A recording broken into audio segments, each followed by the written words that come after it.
का हो मनु भाई, का होता? अरे का बताएं दीपक, खेत बेच के दुकान खोलनी, अब हमारा टाइम मिलता। हाँ हेलो, बोलो बाबू। रउआ द्वारा डायल कइल गइल नंबर दोसरा में व्यस्त बा, तो रउआ 3 दिन बाद कॉल करी। धन्यवाद। साला ई पूजवा से तो हम परेशान हो गए बानी। रुक ए जूली, तरी रुका था, पापा के फोन आ बता। अरे का रे, ते काहे परेशान कैले बाड़ीस? घरे माई से नु बतियावत रही। हाँ तो ऐसे काहे बात कर रहे हैं? हम तो चेक कर रहे थे कि लग रहा है कि नहीं। तोहनी के शक के बीमारी कबो ना जाई।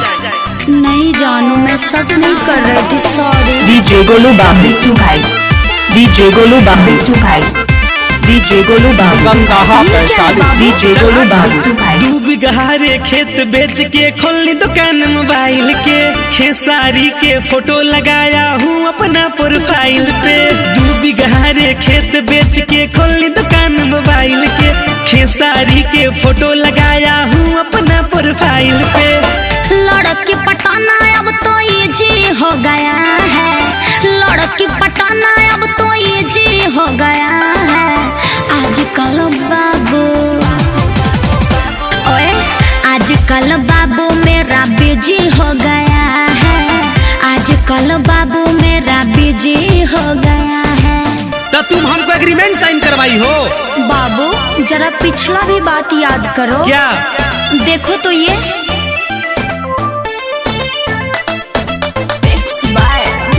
दिलकश।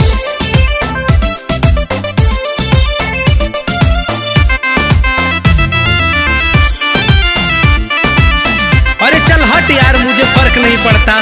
सुन क्या? सज संवर के सभी कुंवारी कॉलेज को जब चलती है, पहले आके पास मेरे नैन मटक्का करती है। बाबू 4 दिन की चांदनी फिर अंधेरी रात। सुन, सज संवर के सभी कुंवारी कॉलेज को जब चलती है, पहले आके पास मेरे नैन मटक्का करती है।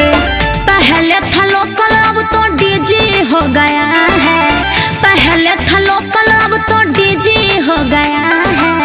आजकल बाबू बाबू डीजे गोलू बाबू टू भाई, डीजे गोलू बाबू टू भाई, डीजे गोलू बाबू टू भाई, डीजे गोलू बाबू टू भाई। झंडा आवे, झंडा आवे, झंडा आवे।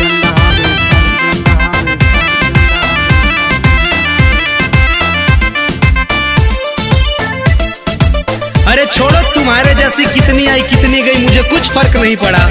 अरे ये क्या बोल रहे हो बाबू?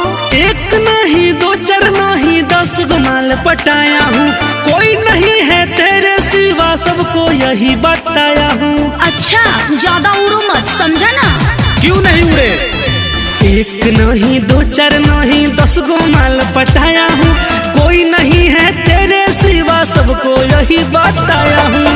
लड़कियों के पीछे दिल क्रेजी हो गया है, लड़कियों के पीछे दिल क्रेजी हो गया है।